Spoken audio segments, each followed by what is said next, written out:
اعوذ باللہ من الشیطان الرجیم بسم اللہ الرحمن الرحیم۔ تمام دیکھنے والے اور سننے والوں کو میری طرف سے السلام علیکم ورحمۃ اللہ وبرکاتہ۔ امید کرتا ہوں کہ آپ سب خیر و عافیت سے ہوں گے۔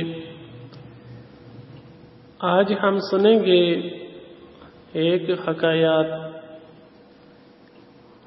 ایک بیمار مہمان حضرت معروف کرخی رحمت اللہ تعالی علیہ کے گھر جو بھی آتا آپ اس کی خدمت ایک خادم کی طرح کرتے۔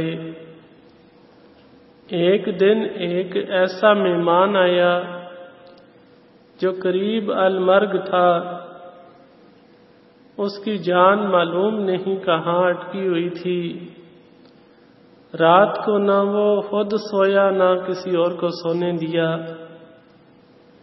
وہ اس قدر تن مزاج تھا کہ میزبان کا ناطقہ بند کر دیتا تھا۔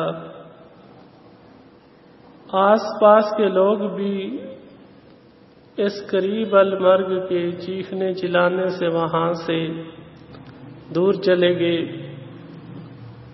اب صرف حضرت معروف کرخی رحمت اللہ تعالی علیہ اور وہ بیمار رہ گئے۔ وہ رات بھر اس کی خدمت میں مصروف رہے اور اسے برداشت کیا۔ وہ کہیں روز تک ان کا مہمان بنا رہا۔ ایک رات یہ بزرگ ذرا سی دیر کے لیے سو گئے تو مہمان نے بد اخلاقی اور بد زبانی کی انتہا کر دی۔ وہ بار بار یہ الفاظ دہرا رہا تھا، لوگ صوفیانہ لباس پہن کر لوگوں کو پھنساتے ہیں، بھلا جو شخص پیٹ بھر کر کھائے اور گھوڑے بیچ کر سوئے، بیمار اس کے گھر میں موجود ہو، وہ اللہ والا کیسے بن سکتا ہے؟ حضرت معروف کرخی رحمت اللہ تعالی علیہ کی آنکھ کھل گئی اور یہ سب اپنے کانوں سے سن لیا۔ انہوں نے اسے کوئی اہمیت نہ دی، مگر گھر سے ایک عورت نے قریب آ کر کہا، تم نے کچھ سنا ہے؟ یہ بیمار کیا کہہ رہا ہے؟ مر جائے ایسا مہمان کھانا بھی ہمارا کھاتا ہے اور آرام سے کہیں روز سے اس گھر میں نوابوں کی طرح پڑا ہے اور کوستا بھی ہمیں ہے۔ کمینے کو تکیہ نہیں دینا چاہیے۔ بدو کے ساتھ اچھا سلوک کرنے کی بھلا کیا ضرورت ہوتی ہے؟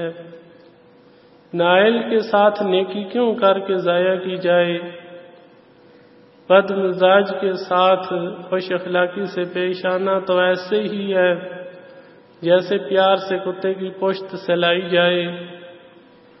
حضرت معروف کرخی رحمت اللہ تعالی علیہ نے مسکرا کر فرمایا، اے نیک بخت عورت، اس بیمار کی باتوں کا برا نہ مان، وہ تکلیف میں ہے اس لیے وہی بک رہا ہے۔ مجھے اس کی باتیں اچھی لگتی ہیں، اس سے ہمیں ناراض نہیں ہونا چاہیے۔ اسے معذور سمجھ کر ہم اس کی خدمت میں کوئی کمی نہیں کریں گے۔ تجھے یہ معلوم نہیں کہ ایسے انسانوں کی خدمت گزاروں کو حیات ابدی مل جاتی ہے۔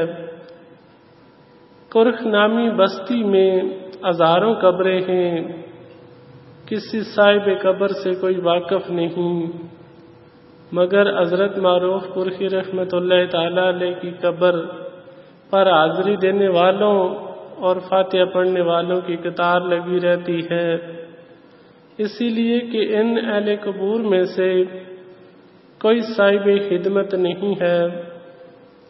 تو حضرت شیخ سعدی رحمت اللہ تعالی علیہ یہ واقعہ بیان فرمانے کے بعد فرماتے ہیں، تو اگر آیات جادوانی چاہتا ہے تو مخلوق خدا کا خدمت گزار بن جا۔